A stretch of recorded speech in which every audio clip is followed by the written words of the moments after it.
ICC world कप में बांग्लादेश जे कढण खां पोइ पाकिस्तान क्रिकेट बोर्ड एहतिजाज लाइ मुख़्तलिफ़ ऑप्शन्स ते गौर शुरू करे छॾियो आहे। ज़रियनि मूजिबि पाकिस्तान 15 फरवरी ते कोलंबो में भारत ख़िलाफ़ मैच जो बाइकाट करे सघे थो ऐं भारत ख़िलाफ़ मैच न खेॾण जी सूरत में पाकिस्तान जा सिर्फ़ 2 पॉइंट्स कटिया वेंदा।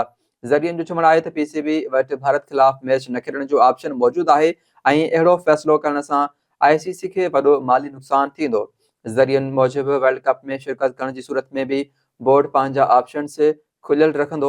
वाज़ेह रहे त T20 वर्ल्ड कप में बांग्लादेशी टीम सिक्योरिटी ख़दशनि सबबि भारत वञण खां इनकार कयो हो ऐं पंहिंजा सभु मैच श्रीलंका में मुंतक़िल करण लाइ आईसीसी खे दरख़्वास्त ॾिनी हुई, पर आईसीसी बांग्लादेश बोर्ड जे इहा दरख़्वास्त क़बूल न कई ऐं उनजी जाइ ते स्कॉटलैंड खे ग्रुप में शामिल कयो वियो। नाज़रीन, कराची में थधि में इज़ाफ़ो थियण बाद गरम शयुनि जे विकिरे में इज़ाफ़ो अची वियो आहे। रिपोर्ट करे रहियो आहे मोहसिन ख़ासकरी। जी बिल्कुलु, सॼी सिंध समेत जेको कराचीअ में बि जेको आहे सख़्तु सीअ जी लहर जेका आहे उहा हलंदड़ आहे। मौसमियात खाते तरफ़ां गुज़िरियल 3 ॾींहं अॻु जेको आहे उहो ॿुधायो वियो हुयो त हफ़्ते ताईं जेको आहे सिंध जा जेके मुख़्तलिफ़ इलाइक़ा आहिनि, किथे हल्की त किथे तेज़ जेका आहे उहा बरसाति पवंदी, जंहिंखां पोइ बरसाति पवण खां पोइ जेको आहे कराचीअ में बि जेको आहे सर्दीअ जी जेका लहर आहे उन में इज़ाफ़ो आयो आहे। जॾहिं त मथां ई वारा जेके कोहमरीअ समेत जेके ॿिया इलाइक़ा ॿुधाया पिया वञनि जिते बर्फ़बारीअ जे सबबि जेको आहे सॼी सिंध में जेको थधि में जेको आहे उहो वॾो इज़ाफ़ो आयो आहे। कराची में बि हिन वक़्तु बि जेको आहे सख़्तु सीअ जी जेका लहर आहे उहा हलंदड़ आहे, जंहिं सबबि जेको आहे गरम शयुनि में जेको गरम शयुनि जो जेको विकिरो आहे उहो तमामु घणो वधी वियो आहे ऐं जेके सिहत जा माहिर आहिनि उन्हनि तरफ़ां बि जेको आहे इहे ॿुधायो पियो वञे माण्हुनि खे त सर्दीअ खां बचाव लाइ जेको आहे गरम कपिड़नि जो इस्तेमालु कनि ऐं गरम शयुनि जो इस्तेमालु कनि। जॾहिं त मां तव्हांखे ॿुधायां त मौसमियात खाते तरफ़ां ईंदड़ जेके 4 या 3 ॾींहं ॿुधाया पिया वञनि जिन में बि जेको आहे सॼी सिंध में जेको आहे सख़्तु सीअ जी जेका लहर आहे उहा अञा जारी रहंदी। जी सेठार जे वधंदड़ बदअमनी ख़िलाफ़ शहरनि पारां एहतिजाजी मुज़ाहिरो कयो वियो। रिपोर्ट करे रहियो आहे काशिफ बलोच। अॼु बिल्कुलु हींअर असीं मौजूदु आहियूं सेठार जे शहर में, जिते जेको आहे बदअमनी ते कंट्रोल न थी सघे, जंहिं करे त शहरी जेके अॻवान आहिनि ऐं सियासी समाजी अॻवान आहिनि उन्हनि एहतिजाजी मुज़ाहिरो कयो आहे। अचो त उन्हनि सां ॻाल्हि ॿोल कयूं त उन्हनि जो छा चवणु आहे। 7-8 ॾींहं अॻु में असांजे महला हुसैनाबाद सेठारिया मां हिकु बाइक जेका असांजो महिमान मीरपुर माथले खां आयल हुयो, उनजी बाइक चाबी चोर घर जे दरवाज़े जे अॻियां काहे विया। उन जा सीसी फुटेजिस जेके हुया उहे बिल्कुलु वाज़े हुया ऐं उहो ॾोहारी बिल्कुलु उनजी तस्वीर जेको आहे साफ़ सुथरी नज़र अचे थी पई। इंतिज़ामिया खे मुहैया कई वई, सेठारिया जी पुलिस खे मुहैया कई वयूं तस्वीरूं। सेठारिया जे SHO इंतिज़ामिया जेको आहे कुझु टाइम मोहलत वठी ऐं चयो त मां जांच करे इंशाल्लाह रिकवरी कराईंदुसि, लेकिन 8 ॾींहं गुज़रण बावजूदि अञा ताईं कंहिं बि क़िस्म जी रिकवरी बि न करे सघिया आहिनि ऐं को बि मुतमइन कंदड़ जवाब बि जेको आहे उहो मुहैया न कयो आहे। हाणे असां पंहिंजो एहतिजाजी दाइरो शुरू कयो आहे ऐं इन एहतिजाजी दाइरे खे असां वधाइणु चाहियूं था, छो त जेसिताईं रिकवरी न थींदी त बहितर न थींदो। असां SSP साहिबु, DIG सिंध सखर ऐं IG साहिब खे गुज़ारिश कंदासीं त फिलफोर इन मसइले जो हल कढियो वञे ऐं नोटिस वठी ऐं जल्द से जल्द असांजे ॾोह जी रिकवरी कराई वञे। कुझु अरसे खां वठी असां ॾिसूं था पिया त हिते सरेआम फुरूं, सरेआम धाड़ा ऐं चोरियूं उन्हनि जो जेको आहे सो वधी वियो आहे, जंहिंजे करे असां पुलिस खे SHO सेठारिया खे हिन एहतिजाज जे ज़रिए जाॻाइण था चाहियूं त ख़ुदा जे वास्ते जाग ऐं हीउ असांजो जेको शहर आहे हीउ अमुन जो गहवारो आहे ऐं हिते असां जेके बि शहरी आहियूं पुरअमुन आहियूं। असां सभु मोहबत भाईचारे सां रहिया आहियूं। असां इन्हनि ॾोहारी अंसरनि खे ऐं पुलिस जी इन गिफ़लत खे कॾहिं बि बर्दाश्त न कंदासीं। जेका असांजी अमुन रैली निकिती आहे उहा सिर्फ़ु अमुन अमान जे लाइ आहे ऐं जेको बि असां अॼु एहतिजाज कयो आहे पूरे शहर में उहो अमुन अमान जे करे थियो आहे ऐं पूरे महीने खां वठी एॾियूं मोटरसाइकिलूं फुर थी वञियूं। हाणे हिकिड़ी ताज़ी CD70 मोटरसाइकिल फुरजी सफ़ा 2026 मॉडल, उन जो अफ़सोस इहो आहे त फोटेज आहिनि, जंहिं चोरी कया साफ़ फोटेज आहिनि, उहे असां SHO खां मुहैया ॾिना आहिनि। SHO 1 हफ़्ते जी मोहलत वठी 1 हफ़्ते खां पोइ चयो यार मां मजबूर आहियां, मां कुझु नथो करे। मूंखे असांखे पूरे जेके बि शहर जा अॻवान आहिनि उनखे सभिनी खे अफ़सोस थियो त SHO आहे उहो चए थो मां मजबूर आहियां चोरनि जे अॻियां। त असां SSP साहिब खे अपील था कयूं, एॾे 70 ट्रेड यूनियन जे तरफ़ां असां SSP साहिबु सुमरो साहिबु तमामु लाइक़ इंसान आहे, भलो माण्हू आहे। इन मीडिया थ्रू मां उनखे अपील कंदुमि त महिरबानी करे सेठार जा SHO खे ॾिसे, उनखे हिदायतियूं सख़्तु जारी करे त बाबा जॾहिं फोटेज मिलिया आहिनि त नादरा में मोकिले सॼो तफ़सील हलियो ईंदो उनखे। महिरबानी करे असांजो जेके मोटर राति बि असांजी फुर थी आहे सेठार जा शहर मां, त असांजी अपील आहे SSP साहिब खे त महिरबानी करे SHO खे बाउंड करे त असां जूं गाॾियूं वापसि कराए। पुलिस हींअर ताईं काई बि रिकवरी न कराए सघी आहे। इन्हनि DIG सखर SSP खैरपुर खां मुतालबो कयो त फौरी तौर ते ॾोहनि ते ज़ाब्तो आणे। कैमरा टीम सां गॾु काशिफ अली बलोच WTN न्यूज़ सिठार जा। नाज़रीन, कंबर शहदाद कोट वेझो काशीवाड़ी इलाइक़े में तारीख़ी दाऊ जा कुबा मौजूद आहिनि, जिन जी अलावत ॾाचीअ जे खीर, चूनो ऐं गुण जो इस्तेमालु कयो वियो आहे। रिपोर्ट करे रहियो आहे अब्दुल कादिर सांगा। जी बिल्कुलु, हिन वक़्तु असां मौजूदु आहियूं दाऊ जे कुबनि ते। दाऊ जा तारीख़ी क़ब्रिस्तान जेको 500 साल क़दीमी ॿुधायो पियो वञे ऐं हिन जी तामीरात जेका उन दौर में ॾाचीअ जे खीर सां ऐं चूने सां ऐं जेको आहे सो ॻूण जी जेको आहे सो उन ॿुरे खे कटे करे उन मां तयारु करे हिन तामीरात कई वई हुई, जेका हिन वक़्त ताईं अॼु बि बरक़रार मौजूदु आहे। ॿाहिरां मिसमार नज़र अचे पई, पर अंदरि उन में जेका कारीगरी थियल आहे, जेका नक्शकारी थियल आहे, ईअं पई नज़र अचे ॼण ताज़ी कारीगर जेको आहे साली कई आहे। जिते घोड़ा ऐं ॿिज, फ्रूट ऐं तारीख़ जूं हिते कुंद थियल आहिनि, जेके तारीख़ पई ॿुधाइनि सिंध जी विरसे जी। असां हिते मौजूदु जेके इलाइक़े वासी आहिनि, अचो त उन्हनि सां ॻाल्हि ॿोल करियूं त उन्हनि जो वधीक हिन हवाले सां छा चवणु आहे। कुबा हिकिड़ो मशहूरु हंधु आहे, बिल्कुलु जेको आहे सो असांजे कंबर ज़िले ऐं UC गैबीदरो में ही मकान आहे ऐं ही एॾी त हिननि जो मज़बूत कमु थियल आहे जेको असां पंहिंजे वॾनि खां ॿुधंदा अचूं पिया। त हिन में ॾाचीअ जो खीरु ऐं जेका ॿोरी सूतरी थींदी आहे उन सां हिननि जी पलस्तर, चूनो वग़ैरह इहा थियल आहे। ऐं हिन में बिल्कुलु जेको आहे सिरूं लॻल आहिनि, जेके पकल सिरूं आहिनि उन टाइम। ऐं हिननि जी तारीख़ 500 साल, 450, 500 साल जेके असांजा वॾा असांखे ॿुधाइनि पिया त इहा आहे। हीअ दाऊ ख़ान नाले सां क़ब्रिस्तान आहे। दाऊ ख़ान हुसराणी चांडियो हुयो, चांडिया क़बीले जी हिस्ट्री आहे। हिननि जो को पाण में थोरो घणो को रंजिश थी पई पग जे हिसाब सां, जेका असां वॾनि खां ॿुधंदा अचूं पिया। पोइ उन्हनि ते हिननि जी पाण में लड़ाई थी पई, जंहिंमें कुझु राज जा माण्हू हिकु तरफ़ हेॾा थी विया, हिकु मिर्ज़ा ख़ान तरफ़ विया। पोइ इन्हनि में काफ़ी सारो नुक़सानु थियो माण्हुनि जो, जंहिंमें हुसराणी क़बीलो घणो नुक़सानु खाई विया। उन्हनि जी बिरादरी उहे हितां लॾ पलाण करे उहे हलिया विया। बाक़ी ही क़ब्रिस्तान निशान जेका रहिजी वियो। ऐं हिन में एॾी त अंदरि चिटसाली ऐं अकासी थियल आहे। उन टाइम जे हिसाब जॾहिं कैमरा न हुई, जॾहिं का वीडियो वग़ैरह न हुई, त सिर्फ़ु इहा पेंटिंग हुई। ऐं पेंटिंग हिकु सवाल इहा निशान आहे त हीअ पेंटिंग एॾी त ख़ूबसूरत, ऐं हींअर बि तव्हां अंदरि हली पेंटिंग ॾिसंदा त चओ त ताज़ी को करे ॿाहिरि निकिरी आयो आहे। ऐं हिन में जेका लिखत आहे सा फ़ारसी ज़बान में आहे, त का बि शायदि न पई मिले। इन पेंटिंग में मुख़्तलिफ़ क़िस्म जंगियूं, घोड़ा, जानवर ऐं सब्जियूं, फ्रूट, गुल ऐं उन खां अलावा सुहिणी मेर जा दास्तान, अहिड़ियूं ख़ूबसूरत शयूं हिन में अंदरि आहिनि। ही जेको क़ब्रिस्तान आहे दाऊ जा कुबा, इहो तक़रीबन 400 साल पुराणो क़ब्रिस्तान आहे। ऐं हीउ जेको क़ब्रिस्तान मार्ज़ वजूद में आयो, इन जो सबबु चांडिया क़बीले जे विच में हिकु वॾी ख़ौफ़नाक जंग हुई। हिन महिल तव्हां ॿाहिरां कुबा बिल्कुलु त वॾा ख़स्ता हाली में आहिनि, अंदरि तव्हां वञो त जेका काश्तकारी उन ते थियल आहे, चिटसाज़ी थियल आहे, उहा अहिड़े क़िस्म जी थियल आहे जो तव्हां चवंदो को हिन महिल कारीगर मथां करे ऐं हिन महिल हेठि लही आयो आहे। ऐं उन वक़्त जूं जेके शयूं अॼु जेको आहे सो ज़ाहिर कनि पियूं, त उन वक़्तु केतिरी हर जेको आहे सो लेवल ते सचाई हूंदी हुई। ऐं वॾा जेके पुराणे दौर जूं जेके शयूं हुयूं उहे अॼु बि नयूं पियूं लॻनि अंदरां। वॾा चवंदा त हिनखे 450, 500 साल हिन माना अॻु में जो आहे। हीउ हिकिड़ो मुक़ाम हीअ जंग जी वजह सां थियो, जेको नाले सां हू क़ब्रिस्तान त काफ़ी असांजे सिंधु इलाइक़े में बि आहिनि, पर हीअ जंग थी जंहिंमें दाऊ ख़ान ऐं मिर्ज़ा ख़ान तारीख़ जेका असांजा वॾा ॿुधाईंदा, उहे ॿई पाण में भाइर हुया। सिंध सकावत खे असां इहा रिक्वेस्ट कंदासीं त महिरबानी करे मालिकी कई वञे। और हे जेको माॻु आहे पुराणो अज़ीम आहे, हिन चिटसाली तमामु 400 साल थी विया, जब ॾिसण सां नई लॻी पई आहे।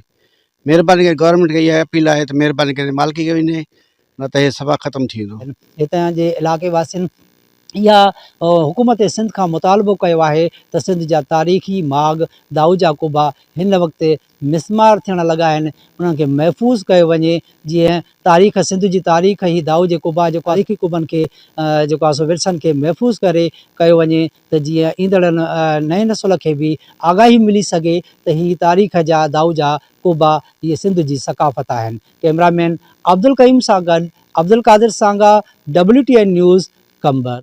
नाज़रीन, पनो आकिल जे शेख बस्ती खे ख़ाली कराइण लाइ ॿीहर रेवेन्यू अमलो ऐं पुलिस अटाला पहुची विया आहिनि। रिपोर्ट करे रहियो आहे शफ़ीक खोसो। जनरल ज़ाल हक़ जे दौर खां वठी असां वेठल आहियूं ऐं असां हिते मिसकिन माण्हू आहियूं। खॾा, वॾा खॾा, एतिरा खॾा, इंतिहा दर्जे जा खॾा हुआ हिते। नांग रहंदा, असां इहे कोट नांगनि जा डंग बि सठासीं ऐं पंहिंजी जेकी बि कमाई जेकी बि असां करे ईंदा हुआसीं इहा मिटी घुराए करे खॾा खामा पूराईंदा हुआसीं। उन टाइम इहे वासिंग नांग ज़ाहिर कोन थिया। असां हे एरिया हयासीं जायूं सिरां अचनि पियूं उहे उन महिल ज़ाहिर न हुआ। हाणे अची ज़ालिमनि असांजे ग़रीबनि मज़लूमनि जे मथां हिकिड़ो वॾो ज़ुल्म कयो आहे ऐं असां मज़लूम आहियूं। असां ख़ुदा करणु चऊं था जाम इकराम साहिब खे, साईं खुर्शीद शाह खे ऐं साईं खे चऊं था त असांजी महिरबानी करे मालिकी करे SP सखरारे खे चऊं था असांजी मदद करे। असां मज़लूम मिसकीन पोरिया ई त माण्हू आहियूं। 60 साल जी मिल्कियत असांजी मोहम्मद अली हिकिड़े ॾींहं में धाड़ो हणी ऐं असांखां खसणु चाहे थो। 60 साल जी महिनत जी उहा हिकिड़े ॾींहं में असांखां खसे ऐं पंहिंजे पेट भरे थो। उन जो नंबर ट्रेस करायो वञे मोहम्मद अली जो त मोहम्मद अली जे कॾहिं कहिड़ियूं कहिड़ियूं वागूं ऐं दहशतगर्द ऐं ॾाढा मुड़ुस पैदागिर आहिनि। असां हिकिड़ा मिसकीन माण्हू आहियूं, असां हुन सां विड़ी नथा सघूं। असां SP साहिब खे अर्ज़ु कयूं था त असांजी ख़ुदा करणु अलाह ऐं अलाह जे रसूल जे ख़ातिर असांजी मदद करे ऐं असां ग़रीबनि जे मथां शफ़क़त जो हथु रखी। साईं असां मुलाज़िम आहियूं सरकारी, ॿुधई न सॼा मुलाज़िम आहियूं असां टोन कमेटी जा, ॿुधई न सिपर आदमी आहियूं, सॼो अमलो शहर जी सफ़ाई करण वारा आहियूं। असां सां न हिकु चवनि था तव्हां घर ख़ाली कयो, असां ग़रीब काॾे वञूं नंढा नंढा ॿार काए करे। महिरबानी थी सघे SP खे गुज़ारिश आहे असां सां हक़ थियो। जंहिंमें झूपड़ियूं ठही हुन चुप हुई केस माना हयो थिए पहले सिविल जज में, उन बि चयो मां उथारे नथो सघां। भाई हुन वेठा आहिनि त पुलिस माना इहो आहे पुलिस ॼाणो तव्हां ॼाणो, बाक़ी मां हुननि खे लिखी ॾिनो आहे। वरी असां जेको केस हलंदा आहियूं 50-60 साल थी वियो आहे। सिविल जज ॾे हेॾे होॾे आख़िर असांजे फतवा इहो आहिनि मां उथारे नथो सघां माण्हू। बाक़ी हाणे खून ख़राब त न कंदुमि। पकियूं टाइम मीटर लॻल आहिनि, गैस जा लॻल आहिनि, हर शइ लॻल आहे। हाणे मुराद अली शाह खे बिलावल भुट्टे खे अर्ज़ु कयूं था बाबा ख़ुदा जे करे असांखे बचायो, नंढा नंढा बच्चा आहिनि असांजा। जूं बतियूं बीठा आहिनि माण्हू, कंहिं महिल कवि ईंदड़ आहे त कंहिं महिल साईं छा हुआ, कंहिं महिल असांखे सबूत खपे। हिननि वटि कुझु आहे कोन, हीअ हथे खाली हिननि खां त कागज़ असांखे मथे आहिनि। असां बि ख़र्च कया आहिनि, कागज़ ठाहिराया आहिनि, हर शइ कई आहे। असां ते ख़ाली दाबो आहे, इहो बहितर न आहे। इन में अजायो हुननि जे लाइ बि ग़लति थींदो, असांजे लाइ। उन्हनि जो बाबा अलाह भलाई कंदो, छो जो सरकारी मुलाज़िम आहियूं, उन खां वेठा हूंदा ठीकु आहे।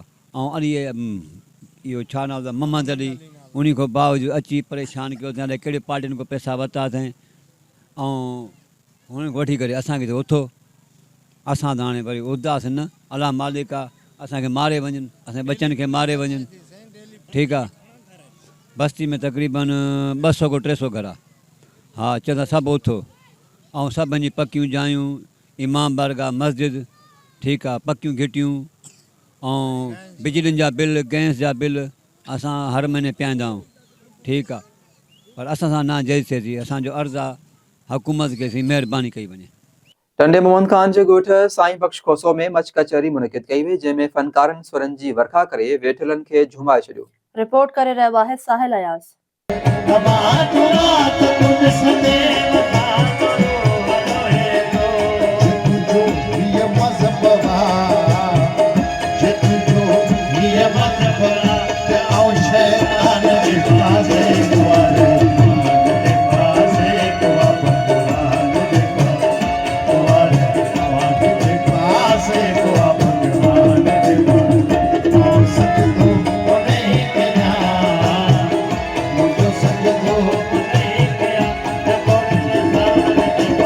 तनवंत खान जे UC नांगोशाह जे ॻोठ साईं बख्श खोसो में खोसा बिरादरी तरफ़ां मच कचहरी मुनक़द कई वई, जंहिंमें सिंध जे नाले वारनि रागिन सिकंदर शफ़ी फ़कीर, आमिर शाह मेहराणवी ॿियनि कलाम पेश करे कचहरी खे 4 चंड लॻाए छॾिया।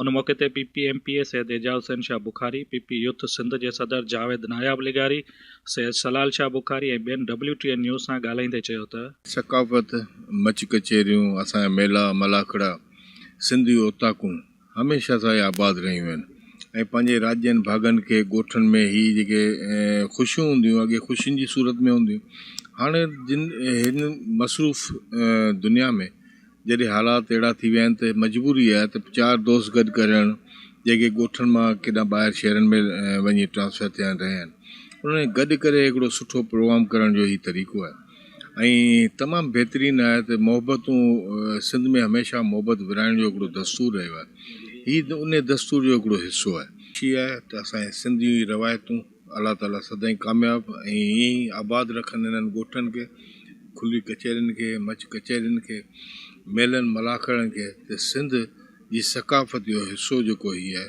में तमामु घणो हिकिड़ो नेक शगुन आहे असांजी जेका समाजी लाइफ ऐं सकाफ़ती लाइफ जे हवाले सां ऐं हिते टंडो मोहम्मद खान में साईं एजाज शाह बुखारी साहिबु साईं सलाल शाह बुखारी साहिबु वारनि तमामु हिकिड़ो आलीशान हिकिड़ो इवेंट मुनक़िद कयो आहे मच कचहरी जो ऐं तमामु ख़ुशी थिए पई त सिंध जी हज़ारनि सालनि जी जेका सकाफ़त आहे उनखे उजागर कयो पियो वञे बाहि जे मच ते सभई दोस्त हिते गॾु थिया आहिनि सिंधी टोपियूं पाए वेठा आहिनि अजरकूं पाए वेठा आहिनि पटका पाए वेठा आहिनि ऐं सिंधी सकाफ़त खे उजागर पिया कनि इनशाअल्लाह उमीद था कयूं त ईअं सिंध जे झर झंग में ॿराड़ियुनि में उताकनि ते ईअं ई मच कचहरियूं हमेशह क़ाइमु ऐं दाइमु रहंदियूं अॼु बि जॾहिं दुनिया खे असां हितां पैगाम था ॾियूं त असां में अॼु बि उहो ई भाईचारो आहे उहा ई ॿधी आहे उहा ई मोहबत आहे इहे अलाह जे वलियुनि जूं महिनतूं आहिनि जेके अॼु रंग लाइनि पियूं अॼु बि ताईं हिन 21 सदी में बि गॾिजी असां इहे मोहबतूं वंडियूं पिया ऐं हिक ॿिए सां अदबी ॻाल्हियूं गुफ़्तगू करियूं था इल्म ऐं अदब असांजो सरमायो आहे ऐं इंशाअल्लाह रहंदो साईं सिंध